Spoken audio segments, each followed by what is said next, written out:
Hello. This is weird. Whoa. We're going to keep that in. Welcome back to the Fallbar podcast, post-winter break edition.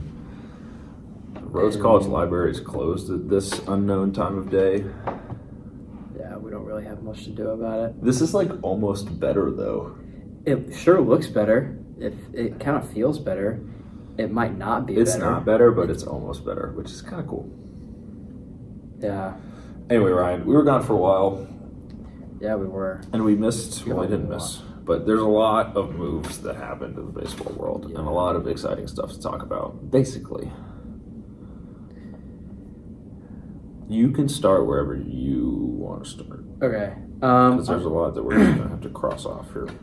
I'm going to start at the top. Okay. And the move that disappointed me the most as a Mets fan Sure. Was Corbin Burnes going to the Arizona Diamondbacks. Oh, yeah. So I'll start by saying that this is a freaking awesome contract for the Diamondbacks because he got more than Snell and Fried did, but that's expected. And he got paid a lot less than the Blue Jays were offering him, which means he got less than what his market value probably was. Yeah. So, because of that, it's a good contract. Yeah, it is. The Diamondbacks desperately needed pitching. They have an electric offense. They have an electric team. And they were a game away from making the playoffs last year. Won the pennant 2 years ago. Yeah, won the pennant 2 years ago. This is the signing that they needed to make. And I really like this move. And I think if the younger guys really start to pan out for them, really start to get adjusted, I mean, we could be looking at a really, really solid team here that could put up a fight, maybe not with the Dodgers, which we'll talk about a lot more later, but could put up a fight in the NL West for at least that 2 spot. But also, like, in 2023, nobody thought the Diamondbacks were going to make it to the World Series. No. When you get in the playoffs, you can do anything. Yeah. The Padres could beat the Dodgers, and then you guys could beat the Padres or something like that. But also, the National League is steep. We made a list here of all the signings that happened over the past month or so and ordered them in, like, size or dollar value, basically. Somewhat. The teams that made the signings, Corbin Burnes was first. Dodgers, Braves, Mets. Yep. The National League is full of juggernauts, and I think the Diamondbacks realize that if they want to be taken seriously, they have to give out a big contract like this. Yeah. And it's a big contract, but Corbin Burnes could have and did leave more on the table. Yeah. Because he wanted to be in Arizona, close to home. And his wife played a big role in it. I bet. She really wanted to be in Arizona. Happy wife, they say. Yeah. What I've heard is that he was between the Giants and the Jays, and then the Diamondbacks just came out of nowhere, and they were like, "Hey, you want this contract?" I bet the Diamondbacks' attitude and like what Mike Hazen and his team was thinking about it. I think Mike Hazen's the guy. They were probably just like, "We're never gonna be in the race." Because they're not going to shell out whatever it could have been 240, 250. Yeah. But either Burnes came to them or they were like, maybe we can try and throw him the bone that his spring training is going to be here and his family's going to be here. And they snuck in, and they did sneak in, and Burnes really liked that. Yeah. I'm happy for him. Yeah. I think 6 years is the perfect number too, because he's 30.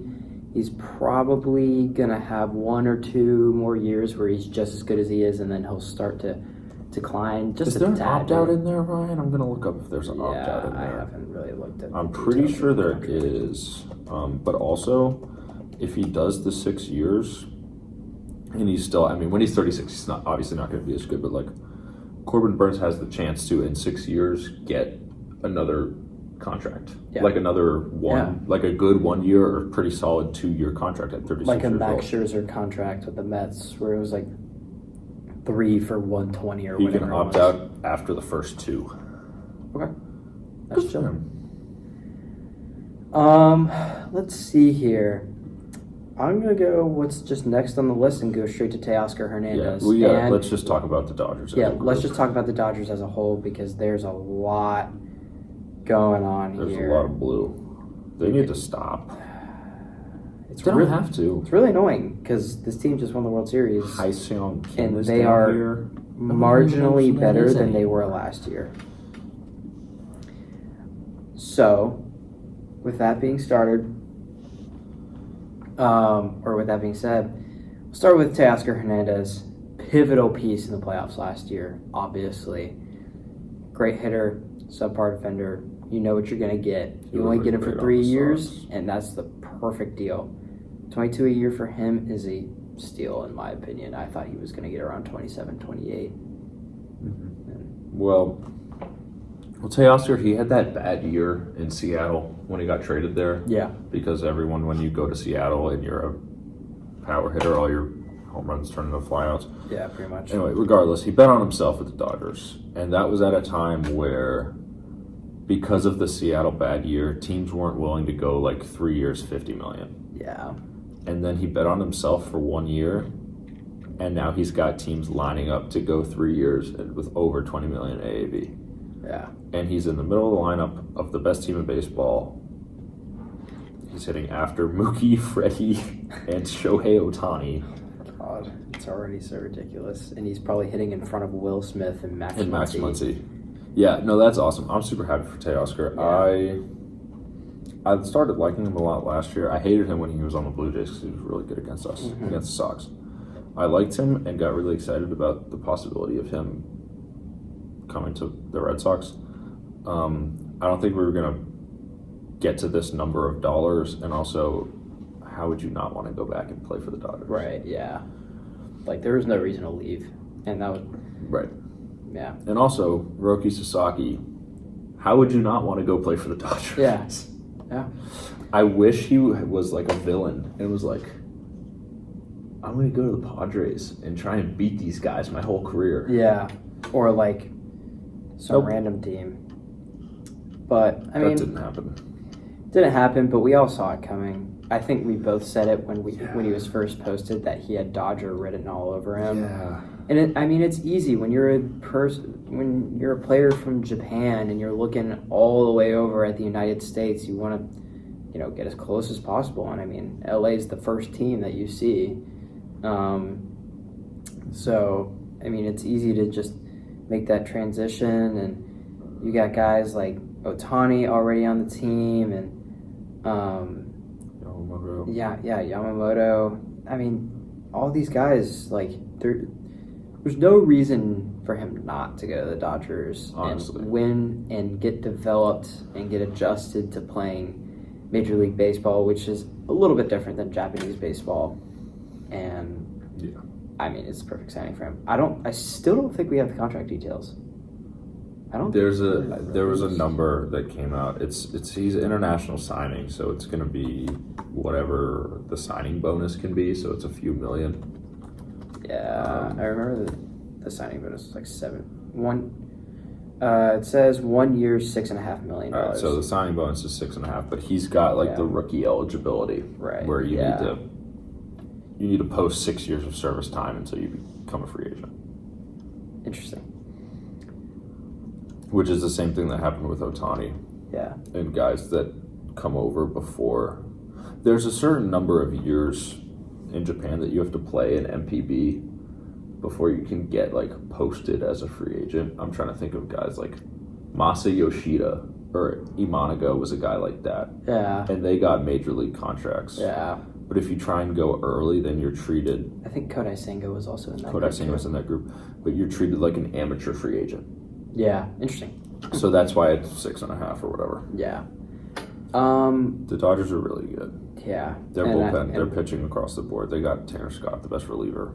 Yeah, they got the best reliever. Basically, what it feels like they're doing is they're copying other competitors, but they're just doing it better.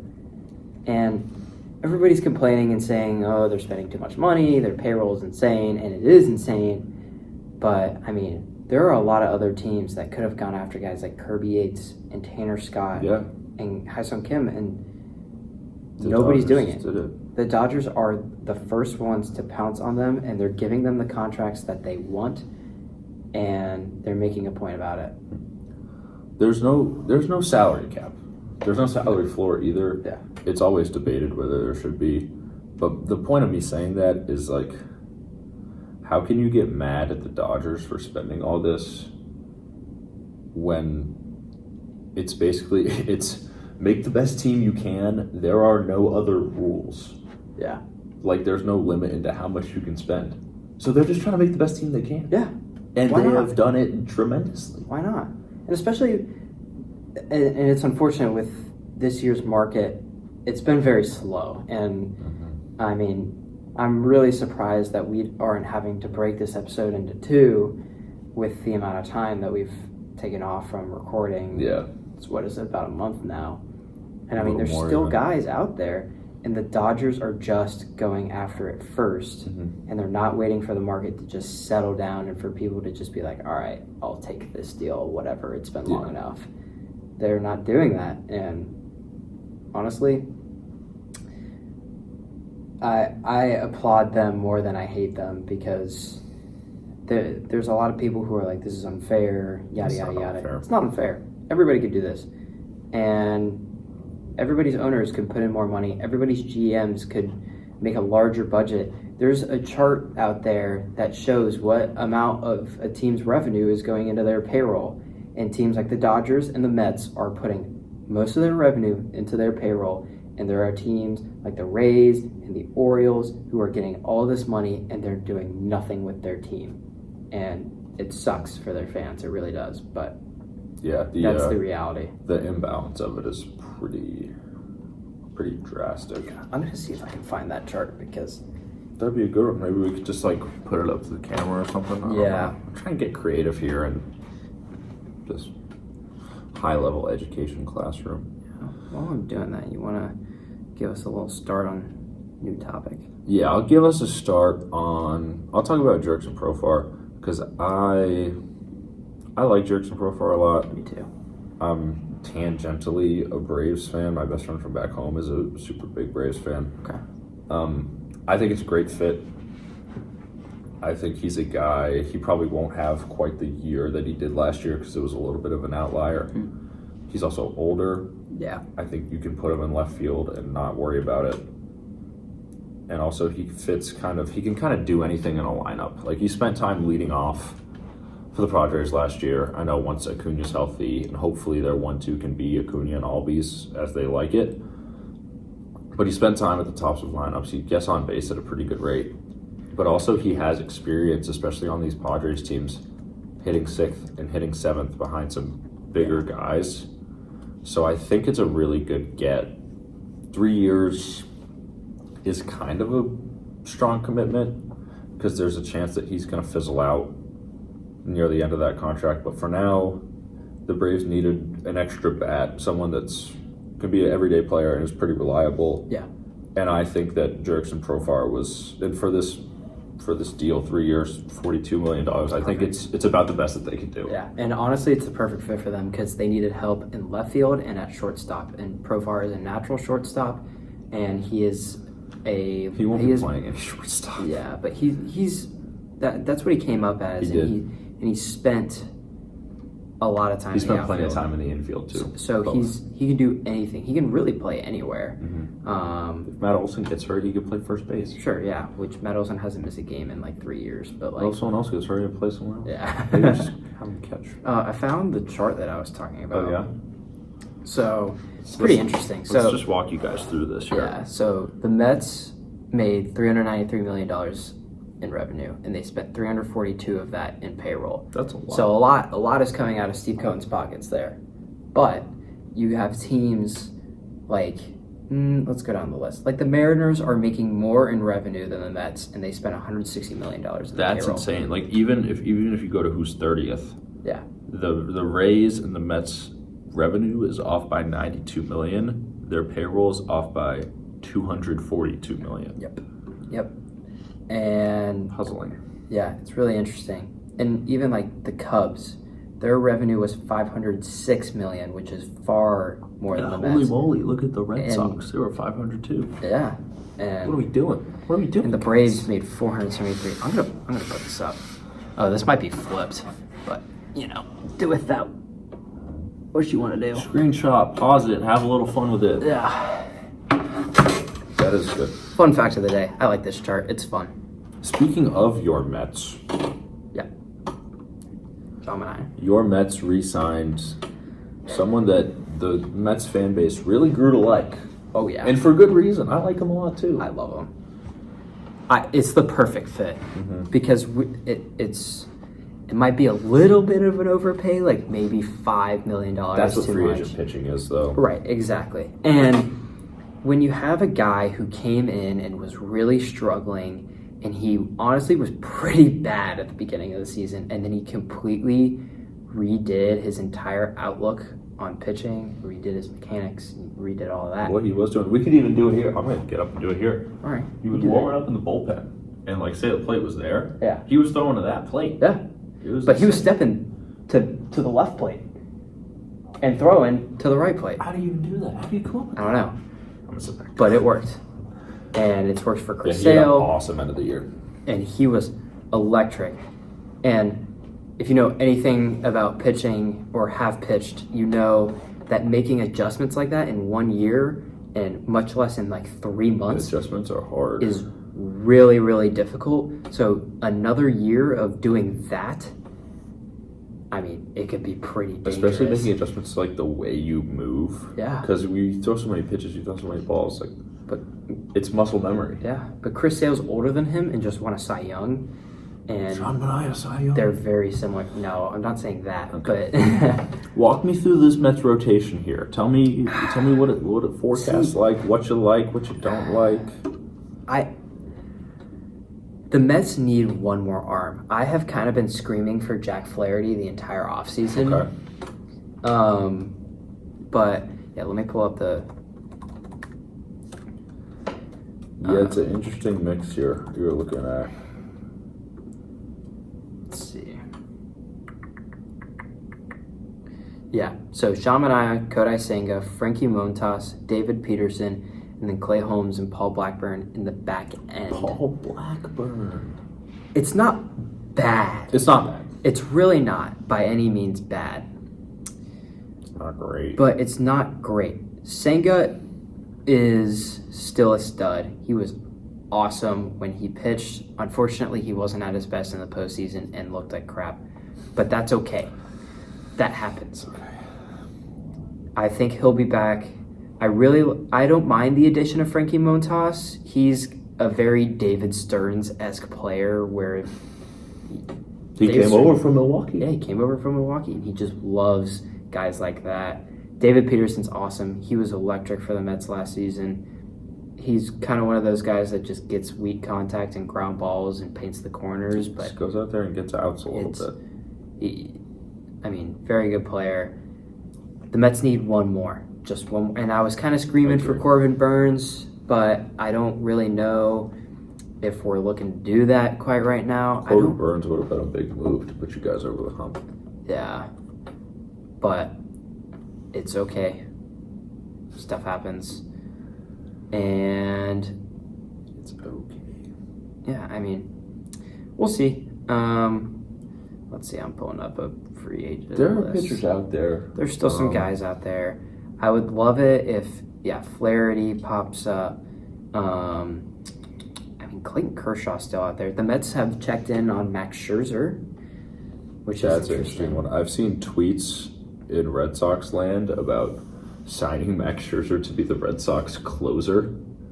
Wouldn't that be so cool? That'd be so sick. Nobody's ever thought about that. No. I like Cal Quantrill too. I think he's a pretty good player.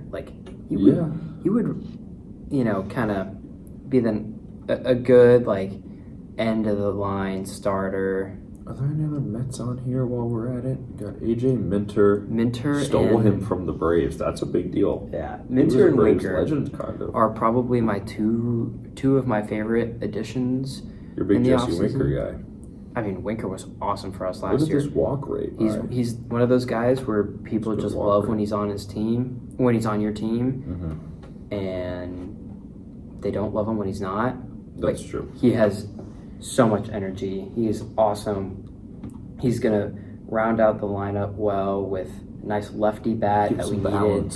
Put some balls in the bleachers. Bring energy. Fans love him. Great addition. And then Minter is the one thing that the Mets did not have was a lefty bullpen arm, and we got that. And that was exactly. He's someone you can really trust. Yeah, like exactly. if I was a Braves fan, I would feel good every time AJ Minter came out to pitch in a I would feel pretty moderate to high leverage situation. So anytime you get one more pitcher like that, is a really good feeling as a fan. Yeah. What do we got here? What do we like here? So one that we predicted, which was pretty fun, Gleyber Torres to the Detroit Tigers. We did talk about that. We talked about that a little bit. It's only a 1-year deal for Gleyber, which is kind of interesting, I think. Yeah. I feel like he's kind of worth at least 2 or 3. I thought he would be worth a 3-year deal. Yeah. But, perfect fit for the Tigers. Yeah, this is good for They needed a guy who could put some balls out of the yard, who could hit at the top of the order, and who could be a feared bat and, bring some winning presence to that team. And maybe get him over the hump, get him to the second round of the playoffs, or I don't know, it's a perfect fit. I think it's interesting for the Tigers, assuming Gleyber has if he has a Gleyber season, which I'd describe as a 112 WRC plus, maybe 2.7 WAR, and 259 batting average, 794. The OPS. typical Gleyber Torres season. Which means you're a good baseball player. Sure. He has a good season. He's a free agent again. Tigers have to replace that again. Yeah. They're right back where they started, asking for more hitting. But if he has a better than Gleyber Torres season or a worse than Gleyber Torres season, then that makes it a lot easier to make a decision on him. 1 year. He's going to be really playing for something, huh? Yeah, it's good for him. Yeah. Let's see what we got here. Unfortunately, none of these are oh my goodness. Let's talk about the Blue Jays. Let's talk about the Jays. The most... They finished in third place on a pitcher that they signed. Yeah. Did you know that? Wait. Jeff Hoffman. He failed physicals with the Braves and Orioles. I did not. I think those were the teams. I think don't quote me on it, but I think those were the teams. Jeff Hoffman failed 2 physicals before he signed with the Jays. Brutal. I know. Well, here's the thing. Do you want to be paying those Canadian taxes? Probably not. Also, they're pretty steep. They're steep, and what's the appeal of going to a team whose 2 best players are on expiring contracts? Yeah. And you haven't worked out extensions with them. Yeah. And, there's really just no appeal about the franchise in general because they're in such an awkward spot. They refuse to do anything. They don't have this exciting young core that's coming up, and it's in 3 years this could be something really special. But they also don't have a pitch that's we're going to compete with the Yankees for the AL East. Right. That they can't do either of those things, and in this Windows peak, they were a team that would sneak into the playoffs and then be eliminated right away. Yeah, pretty much. That's all this group got to. Yeah. And the group is falling apart, basically. Yeah. Teoscar's gone. Bassett and Barrios are getting older. Gosman's getting older. He might be the oldest of the 3, even. Yeah. Romano is toast. Springer is gone. He's toast, basically. He's no, he's still there. He's fine, but he's not. He's a shell of himself. Yeah. And then Vladdy and Bo Bichette have 1 year left on their deals. And even Bichette is crumbling. He had a bad year. I think Vladdy likes it. He likes playing in Toronto. Yeah. But why would he want to stay? Yeah, there's no reason to. Unless they offer him meaningfully more money. But, again, They've offered guys gotta Corbin think of Burnes. They offered him more money than the Diamondbacks, and he didn't go. And there's so many tweets. Like, they were in on Soto. They were in on Ohtani a year ago, and they offered him the exact same contract. I think they're in on Bregman right now. In on Bregman. I want to say they were in on one of the bigger starters that's not Corbin Burnes. And then they were in on just a ton of... Oh, Sasaki. That's right. who it was. And, I mean, just feels like nobody really wants to play there. And, I mean, you got to think it's more of an external factor than it is within playing for the Blue Jays. So Santander is good. That's a good signing. it's a good signing. I like the fit. They kind of needed a DH, I feel like a true DH. He's got but good pop. He can also play some outfield when he wants to. And it's a good fit. I like it. He'll put some balls out of the yard. He'll get he'll give the fans something to cheer for. Do you anticipate Vladdy or Bo being traded at some point before they hit free agency? Yeah, I do. Because I don't think the Blue Jays will be a 500 team when the deadline hits. Yeah, I think that's fair. Or I think maybe they're close to 500, but do you think they'll be ahead of the Yankees, Red Sox, or Orioles? I would anticipate them being in fourth place. Right. So at best, even. Yeah. The Rays have some magic sometimes. Fourth place at best. The Rays have some insane development and coaching to the point where they could take a Little League team to the playoffs. So they could make a Little League team win 90 games. Yeah, I mean... They could make the Rhodes College Lynx baseball team. Maybe. They just might. But yeah, I think it would be smart for them to just say, hey, I think so. Our winning days are coming to a close, and they're going to come to a close for a longer period of time if we don't do something about it right now. Right. So let's do something about it right now. And Vladdy, if he has even close to the season he had last year, will be worth 3 or 4 prospects at the deadline, most likely. So I think he'll be worth a lot. it. And then Bichette will be worth a solid amount as well. Yeah. And if you can trade those two guys and you can get some, AA prospects that are really solid, sure, why not? You could trade those two and get 30 years worth of major league players. You could get 5 guys that all spend their first 6 years of service time playing in the bigs for the Toronto Blue Jays. Yeah. Now, do prospects always pan out? No. But you literally could do that. Yeah. Yeah. I'm trying to think of, the Mariners, for example. Why not get both of them and just send over a haul? Send over... You have so much... Send over, Harry Ford, Lazar Montez. Give them one of the major league starting pitchers. It's fine. You have a zillion of them. Or give them, Hancock. Yeah. What they have Luis Castillo, Brian Wu, that would really shake Bryce Miller, and George Kirby, and then, God, who was their 5? They had somebody else that was also Logan Gilbert. Logan Gilbert, he was, gosh. I think statistically, he was the best one. He was the best out of all of them. So, send over Brian Wu or something like that. Bryce Miller. I mean, I personally think Wu's better. Brian Wu's the Red Sox. But, send over one of those guys and then 3 big-time prospects. And, I mean... Both teams should be pretty happy with that. I think both teams benefit from that. So this is sickening. So 4 of those guys started 30 or more games. Brian Wu started 22 games. The highest ERA out of that group was 3.64 from Luis Castillo.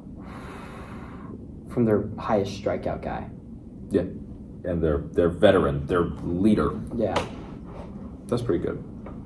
Ooh. Wow. But here's the thing. They haven't gotten any bats yet, the old Mariners. No. Pete. We're not going to talk about Pete right now, but... He's so annoying. We're not talking. He's out of his mind, and he's going to get the money he wants, and it's going to suck because the Mets are going to pay for it. It's going to really suck, and it's going to piss me off. But let's talk about Christian Walker instead. Let's do it. Great signing. Yeah. I really like what the Astros are doing. As much as it sucks to lose Kyle Tucker... And I mean, we can kind of talk about this trade right now. Astros. Let's just talk about the Stros. You lost Kyle Tucker. You got Isaac Paredes, who is a perfect fit, mind you, for that ballpark. For pulling the ball, kind of on a low liner. I'm pulling up his Savant page right now because his spray chart is really fun. And they got Cam Smith, who is a complete stud. Look at this. It's hilarious. Look at how many home runs are hugging the pole. Yeah, every ball is just zipped right down the left field line, which is good for playing in Houston. Obviously, the guys watching this can't see what we're looking at, but there's like 15 of his, how many home runs? 19 home runs that are maybe 15 feet away from the pole. Yeah. I mean, something wrong. He's pole heavy. The Astros have a reachable left field. Very reachable. Which should serve him, and also it should serve Christian Walker well. He's a righty with pop. And Cam Smith is an awesome prospect. He's a righty with pop. He hits the ball very, very hard. And I want to say it was 7 games with a home run in a row. I remember that. That was Double A, crazy. like right after he got drafted. Yeah. I mean, I'm super high on him. He was awesome at Florida State. Just pure hitter. I don't know about his defense. I can't say it's great, but and then they got Hayden Wesneski, which is good for them. He's kind of solid, I guess. Hayden Wesneski could go out there and pitch in a major league game. Yeah, absolutely. It does sting to lose Kyle Tucker. Any given year, Kyle Tucker could play like a top 10 player in baseball. Yeah. Top 15, whatever, what have you. But this is kind of the attitude of the Astros that if your name's not Altuve, once you become a free agent, we're probably not going to re-sign you. Yeah. Springer's gone. Correa's gone. Yeah. Bregman is most likely gone. And they didn't even let Tucker just walk without nothing because they didn't trade any of those other guys. Yeah. This is their way of like telling the world that they're not going to be in on re-signing Kyle Tucker, so they're going to get something for him and try and compete still. Yeah. So good for them. Mm-hmm. I think the Astros, I don't think... The good thing for the Astros is they have a weak division that they play in. But are they better than the Rangers right now? You got a low battery, Kevin. You got 20% Oh, of it. no. Oh, no. Nice catch.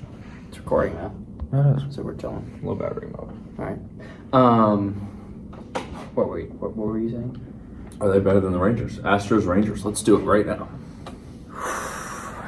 I mean, let's go band for band here. Let's go band for band. Catcher. Jonah Heim. Hold on. Which team are you pulling up? I'll pull up the other one. I'll pull up the Astros. All right.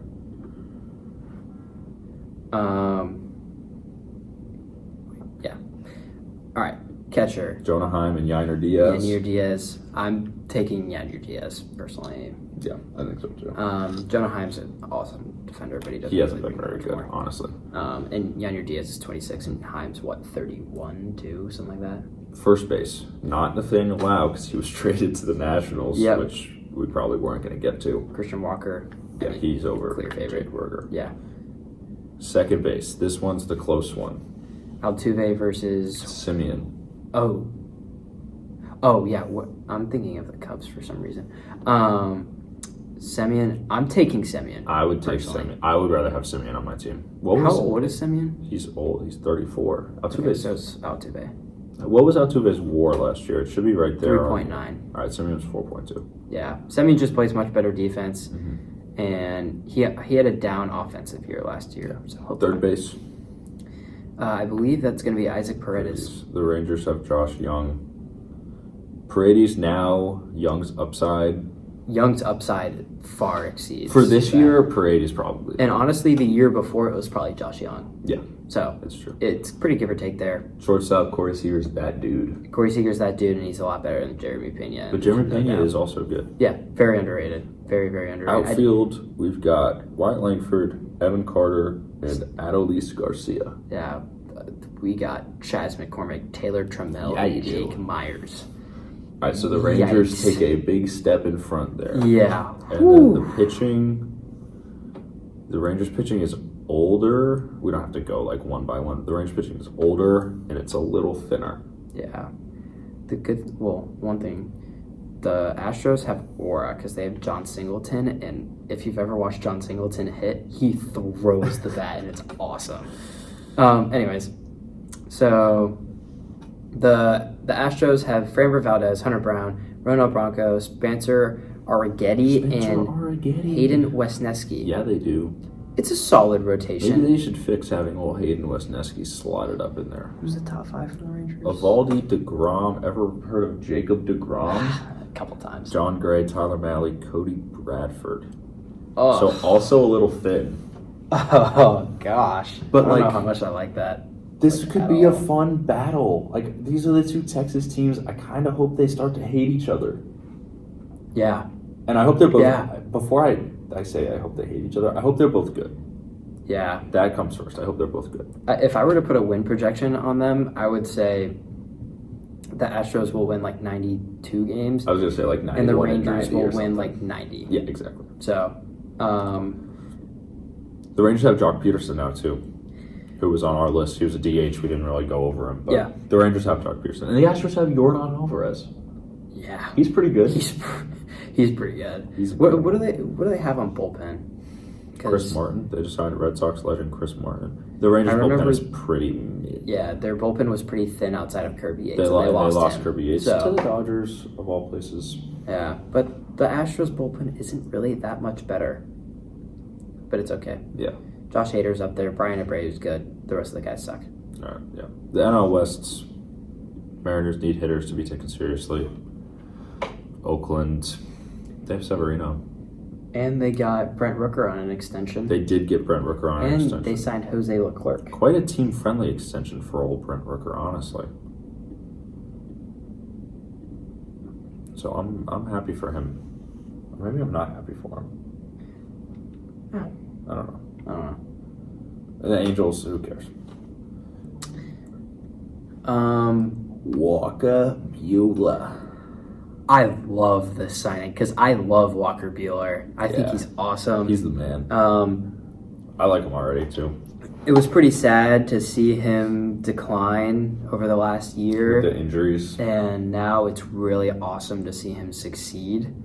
So, good signing by the Red Sox. They're going to do good with Buehler, and it's a perfect fit. And it's good for Walker Buehler. So, all around good. We've really been like in need of people with swing and miss stuff. Yeah. Walker Buehler has one of the best fastballs in baseball. One of the best fastballs, sweepers, and curveballs. He's got really They're good all stuff. gross. I'm going to go look at He's got something to prove because he was going to be one of those guys to get a $30 million per year contract before he got hurt. He had that. He finished fourth in Cy Young voting. He had that pedigree, and then he got hurt, and he's had some struggles. But now that he's getting healthy, he will be pitching like there is a $150 million contract on the line, because if he has a great year, he will get one. Yeah. And the one thing with Buehler, as I'm kind of looking at his profile, he's very much so a guy where if he can figure out the pitches that move back into righties, he will be a Cy Young caliber He'll have pitcher. everything. Because his curveball was in one of the top percentiles in I'm looking at vertical drop. I'm not looking at the right thing. Yeah, but I mean, same goes for this. Cutter, 7-run value. The sweeper had a 2-run value. The curveball was off this past year, but the year before it had a 4-run value. So he is super good at those big breakers that move away from righties. He's just got to figure out the changeup, as it's -5 run value. The sinker's also -5 this past year. So, I don't know. Weirdly enough, he's got that big swing and miss fastball. Yeah. But it's -8 and -11 run value in his past 2 years pitching, which is Probably throws it a lot. And Yeah, also, he's had bad years because of the health. yeah. They've been down years for him. Yeah. I wish I could see. Oh wait, show more seasons. Wow, look at me. Yeah, there we go. The healthy fastball is The healthy fastball is 19 run value in 2021. Oh, is that good? Cutter had 8. I think it's probably the best. If there was a percentile on here, I would love to see that. Is it a pretty dark red? It's a really dark red. That's going to mean that it was pretty good. Yeah, Cutter was 8, sweeper was 7, curveball was 5, and then even the sinker and the changeup played really well in 2021. That's no bad pitches, my friends. Nope, 0. But if he can he showed a lot of signs of that And I think, especially in the playoffs, I think it's going to continue. He's trending upwards. Let's talk about the Yankees and then maybe sneak out before my phone dies. Yeah. Yeah. They made 2 trades. They signed Paul Goldschmidt. Who cares? Respectfully, I Paul care. Goldschmidt. Really? Well, You're a Red Sox fan, so it matters more. here's why I care for the Yankees. They lost the most expensive free agent of all time. Yeah. He was on their team, now he's not on their team. Yep. What they have done in the wake of that has been impressive. Yeah, it's been good. I really like what the Yankees are doing.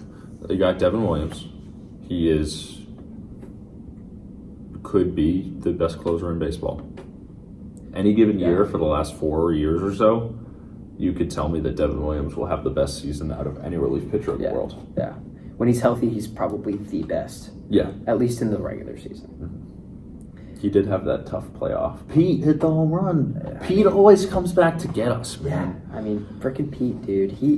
And even before it happened, I think it was you that said it, where it was like, Pete home run. And I was like, if Pete hits a home run here, you will see an explosion out of me that you'll never see anything like it. And it happened. That's exactly what happened. And I had an explosion. And where were you during the Tobias Myers game? Anyway. Tobias Myers, God. What a guy. Cody Bellinger, they traded for him. It's kind of the Astros' way of welcoming in Kyle Tucker and getting rid of someone that plays kind of similarly to Kyle Tucker. Mm-hmm. He gives the Yankees the lefty bat that they like. Yeah. That's not Alex Verdugo because he was kind of trash. Yeah.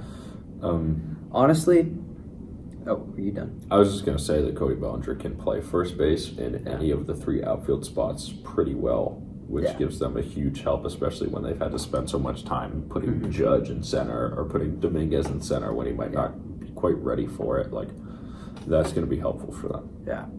The thing about this trade is everybody was like, oh my God, they just traded Cody Bellinger, a former MVP, for Cody Poteet. Cody Poteet. I don't think either of these teams wanted these players. They were just like, hey, one man's trash is another man's treasure. Like, go ahead, have him and have him. Perhaps the grass is greener. Yeah. And Cody Bellinger seems like he'd be a good New York guy. He does. And he fits a lot better in that ballpark, and the fans are super excited about him. But I think the overall consensus from like a media perspective is we need to stop treating him like he is what he was in 2019. And I really like Bellinger as a player. He is super fun to watch when he's playing really good, but he's not that good anymore. His advanced statistics show that he is going to have every form of decline next season. And honestly, his defense is great, but he's, I believe, 30 now or 29, and he's just going to decline with age like everybody else does. So this trade, while of course the Yankees won this trade, they got the better player in a 1-for-1 trade, but it's not that big of a deal. Like, this is no bigger of a trade than Gavin Lux to the Reds, in my opinion. Who's a better player? Who's going to be a better player this year, Cody Bellinger or Gavin Lux? It's close. It's really close. It's legitimately really is. Close. And I mean, like, if you're putting them on a list, they're not too far away from each other. We're going to do that. We're going to put them on a list. Yeah, we are. I need to get going on that. Me too. Speaking of which.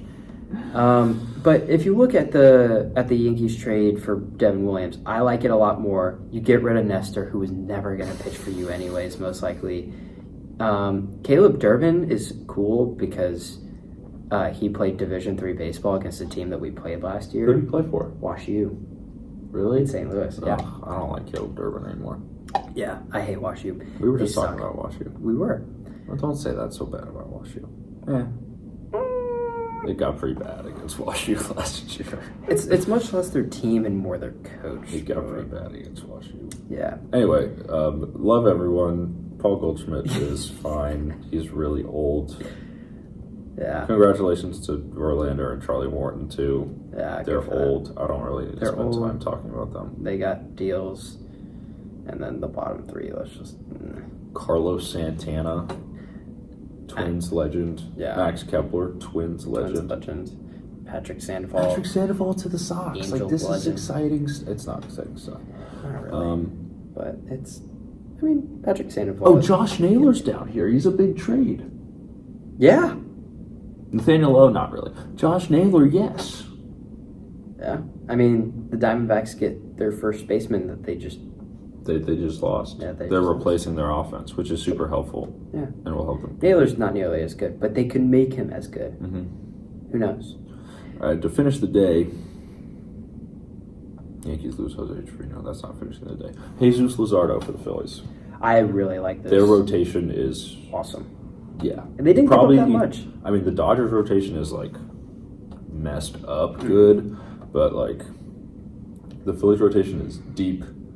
They've got Luzardo, Suarez, and Sanchez from the left side.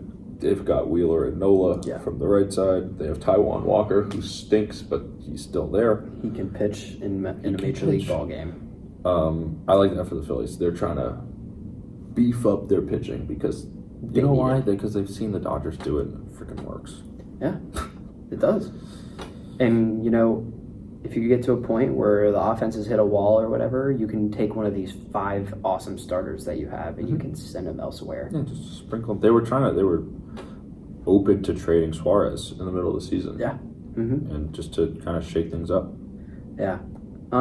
But, I mean, that's about it. Mm-hmm. The one thing that's really annoying is that Pete Alonso's still on the board and that he's asking for more than $30 million, which is ridiculous. We're ending the film.